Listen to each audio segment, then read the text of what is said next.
వాస్తవానికి జూబ్లీహిల్స్ సీటు కాంగ్రెస్ పార్టీకి sitting seat కాదు. వరుసగా 2014, 2018, 2023 ఎన్నికల్లో కాంగ్రెస్ కు ఇక్కడి నుంచి ప్రాతినిధ్యం దక్కలేదు. కానీ హైదరాబాద్లో పార్టీ ప్రాతినిధ్యం పెంచుకునేందుకు, ప్రభుత్వంపై ప్రజల్లో సానుకూల వైఖరి ఉందని చాటుకునేందుకు ఈ ఎన్నికను కాంగ్రెస్ ప్రతిష్టాత్మకంగా తీసుకుంది. శక్తియుక్తులన్నీ కేంద్రీకరించి పనిచేసింది. నియోజకవర్గంలోని మైనార్టీ ఓటర్లను ఆకర్షించడంపై ప్రత్యేకంగా దృష్టి పెట్టిన సీఎం రేవంత్ రెడ్డి ఆ వర్గానికి చెందిన అజారుద్దీన్ కు మంత్రి పదవి కూడా ఇచ్చారు. అలాగే ఎంఐఎం మద్దతును కూడగట్టుకున్నారు. గతంలో ఈ నియోజకవర్గంలోని ముస్లింలలో అత్యధికులు బీఆర్ఎస్ కు మద్దతుగా ఉండేవారని, కానీ లోక్సభ ఎన్నికల నాటికి వారిలో ఎక్కువ మంది కాంగ్రెస్ కు మద్దతు పలికారని ఆ పార్టీ వర్గాలు చెబుతున్నాయి. అందుకే సికింద్రాబాద్ లోక్సభ నియోజకవర్గంలో బీజేపీ గెలిచినా జూబ్లీహిల్స్ అసెంబ్లీ సెగ్మెంట్ పరిధిలో మాత్రం కాంగ్రెస్ అభ్యర్థికే మెజారిటీ వచ్చిందని గుర్తు చేస్తున్నాయి. ఇక తమ అభ్యర్థి నవీన్ యాదవ్ బీసీ విద్యాధికుడు కావడం, బీసీ సంఘాలు పూర్తి మద్దతు ఇవ్వడంతో బీసీలోని మెజారిటీ ఓటర్లు ఆయన వైపే మొగ్గు చూపుతున్నారని అంటున్నారు.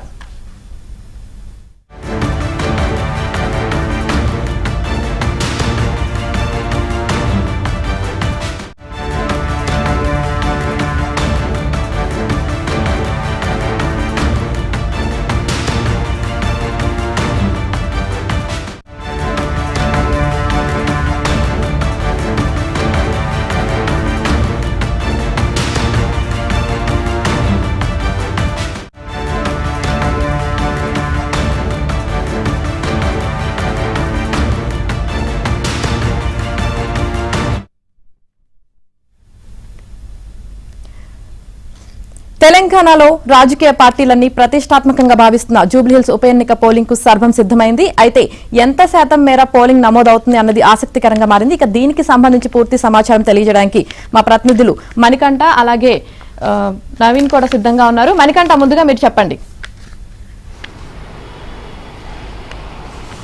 అత్యంత ప్రతిష్టాత్మకంగా చూస్తున్న జూబ్లీహిల్స్ ఉప ఎన్నికకు నేడు పోలింగ్ అయితే జరగనుంది. ఇప్పటికే ఎన్నికల అధికారులు పూర్తి ఏర్పాట్లు చేశారు. ప్రస్తుతం మధురానగర్ పోలింగ్ స్టేషన్ వద్ద, పోలింగ్ స్టేషన్ నెంబర్ 276 వద్ద అయితే ఉన్నాం. ప్రస్తుతం చూసుకోవచ్చు మనం, ఇప్పటికే అధికారులు చేరుకున్నారు. అలాగే నిన్ననే ఎన్నికలకు సంబంధించి సామగ్రిని కూడా తరలించారు. ప్రస్తుతం చూసుకోవచ్చు సివిల్ పోలీసులతో పాటు కేంద్ర బలగాలకు సంబంధించిన పోలీసులు ప్రస్తుతం విధులైతే నిర్వహిస్తూ ఉన్నారు.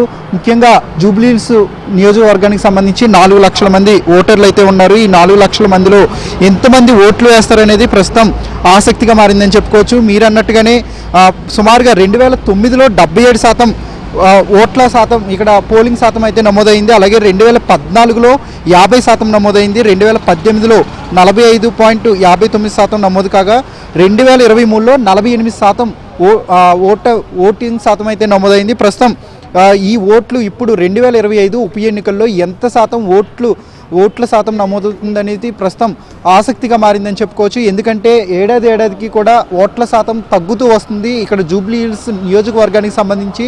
సో అధికారులు కూడా ఉప ఎన్నికల నోటిఫికేషన్ రిలీజ్ కాగానే ప్రజలందరికీ చైతన్యం రప్పించారు. అలాగే ఓటు హక్కు సద్వినియోగం చేసుకోవాలి, ఖచ్చితంగా ఓటింగ్ జరిగే రోజు సెలవు కూడా ప్రకటించడంతో ప్రతి ఒక్కరూ వచ్చి బాధ్యతగా ఓటేయాలంటూ ఇప్పటికే అధికారులు కూడా ప్రకటనలు కూడా చేశారు. ఎన్నికల అధికారులు ప్రస్తుతం గతంలో అంటే 2023లో 48% ఓటింగ్ నమోదు కాగా ఆ సమయంలో 3,75,000 ఓటర్లు నియోజకవర్గంలో ఉండగా కేవలం 1,83,312 మంది మాత్రమే ఓట్లు అయితే వేశారు. ప్రస్తుతం ఇప్పుడు 4 లక్షల మంది ఓటర్లు ఉన్నారు. ఎంతమంది ఓట్లు వేస్తారనేది ప్రస్తుతం ఆసక్తిగా మారింది. అటు రాజకీయ నాయకుల్లో కూడా కొంత ఆందోళన కూడా కనిపిస్తుంది. ఎందుకంటే జూబ్లీహిల్స్ ఉప ఎన్నికలను చాలా ప్రతిష్టాత్మకంగా తీసుకున్నారు. ఎన్నికల అధికారులతో కావచ్చు, లేదంటే అటు అధికారంలో ఉన్న కాంగ్రెస్ పార్టీ, ప్రతిపక్షంలో ఉన్న బీఆర్ఎస్ పార్టీ, బీజేపీ పార్టీలు కూడా జూబ్లీహిల్స్ ఉప ఎన్నిక మొత్తం ఎలా అయినా గెలవాలి అనే ఉద్దేశంతో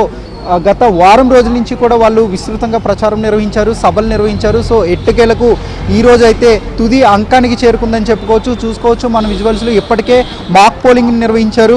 మరో కొద్దిసేపట్లో అంటే 20 నిమిషాల్లోనే పోలింగ్ అయితే నిర్వహించబోతున్నారు. స్టార్టింగ్ కాబోతుంది. అంటే ఈరోజు 7 గంటల నుంచి సాయంత్రం 6 గంటల వరకు పోలింగ్ అయితే నిర్వహించబోతున్నారు. పూర్తిగా ఎక్కడ కూడా ఎలాంటి అవాంఛనీయ సంఘటనలు చోటు చేసుకోకుండా పోలీసులు భారీ బందోబస్తుని ఏర్పాటు చేశారు. చూసుకోవచ్చు మనం విజువల్స్లో. అంటే పోలింగ్ స్టేషన్కి 3 అంచెల భద్రతను ఏర్పాటు చేశారు. ఈవీఎంల దగ్గర కావచ్చు, లేదంటే పోలింగ్ లోపల జరిగే సమయంలో కేంద్ర బలగాలకు సంబంధించిన సిబ్బంది వాళ్ళు పహారా కాస్తూ ఉంటారు. అలాగే పోలింగ్ బయట చూసుకోవచ్చు మనం సివిల్ పోలీసులు, తెలంగాణ రాష్ట్రానికి సంబంధించిన సివిల్ పోలీసులు అయితే బందోబస్తు నిర్వహిస్తారు. అలాగే ఈ పోలింగ్ కేంద్రానికి సంబంధించి బయట స్థావరాల్లో రిజర్వ్డ్ పోలీసులతో పహారా అయితే నిర్వహిస్తుంటారు. అంటే 3 అంచెల భద్రతా వ్యవస్థలో ప్రస్తుతం ఎన్నికలు అయితే జరగబోతున్నాయి. మొత్తం 407 పోలింగ్ స్టేషన్లు నమోదు చేయగా 226 పోలింగ్ అత్యంత సమస్యాత్మకమైనగా గుర్తించారు. సో అక్కడ కూడా భారీ బందోబస్తును ఏర్పాటు చేస్తున్నారు. తొలిసారిగా డ్రోన్ల ద్వారా ఎప్పటికప్పుడు ఓటింగ్ జరిగే ప్రాంతాల్లో ఎలాంటి పరిస్థితి ఉంది అనేది ప్రస్తుతం ఎన్నికల అధికారులు తెలుసుకోబోతున్నారు.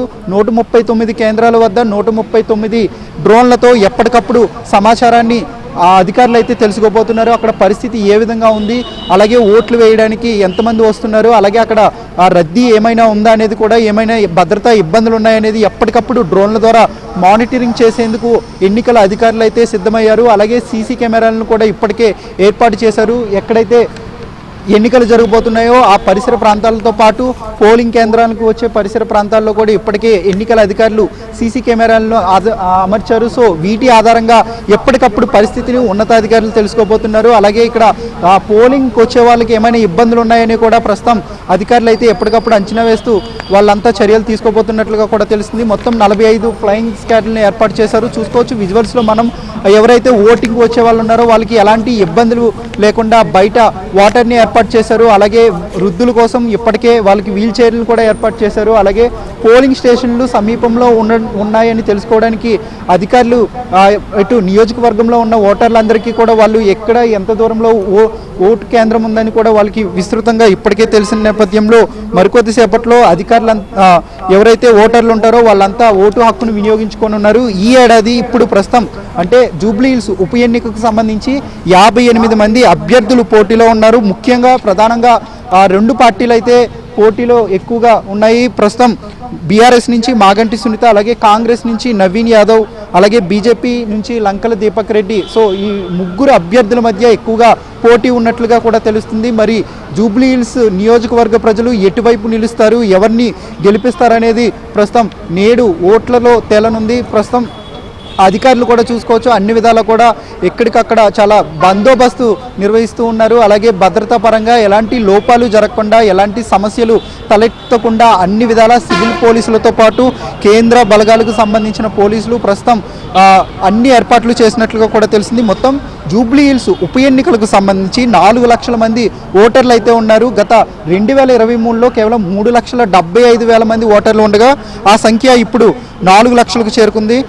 పురుష ఓటర్లు 2,08,561 మంది ఉండగా మహిళలు అయితే 1,92,779 మంది ఉన్నారు. అలాగే ఇతరులు 25 మంది ఉన్నారు. సో ఓవరాల్గా 4,01,365 మంది ఓటర్లు ప్రస్తుతం ఈరోజు ఎన్నికల ఓటును వినియోగించుకున్నారు. ఇప్పటికే అన్ని పోలింగ్ స్టేషన్ల వద్ద అంటే సుమారుగా 407 పోలీస్ స్టేషన్లు ఏర్పాటు చేశారు. అన్ని చోట్ల ఎక్కడ ఎలాంటి అవాంఛనీయ సంఘటనలు చోటు చేసుకోకుండా ప్రస్తుతం జూబ్లీ హిల్స్ నియోజకవర్గానికి సంబంధించి ఎవరైతే స్థానికేతరులు ఇతర ప్రాంతాల నుంచి వచ్చిన వారు ఉంటారో వాళ్ళందరినీ కూడా ఇప్పటికే పంపించి వేశారు అధికారులు. పోలీసులు కూడా ఎప్పటికప్పుడు గస్తీ నిర్వహిస్తూ ఉన్నారు. ఎందుకంటే సమస్యాత్మక కేంద్రాలు ఉన్నాయి. అలాగే జూబ్లీ హిల్స్ ఉప ఎన్నికలను చాలా ప్రతిష్టాత్మకంగా ప్రభుత్వం తీసుకుంది, అలాగే ప్రతిపక్ష పార్టీ కూడా తీసుకుంది.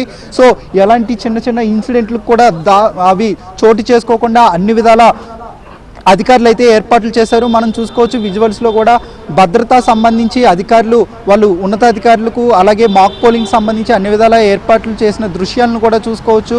ఎక్కడ కూడా అంటే ఇటు కేంద్ర ఎన్నికల సంఘం కావచ్చు, అలాగే రాష్ట్రానికి సంబంధించిన పోలీసులు కావచ్చు, అందరూ కూడా సమన్వయం చేసుకుంటూ ప్రస్తుతం ఎన్నికలను అయితే నిర్వహించబోతున్నారు.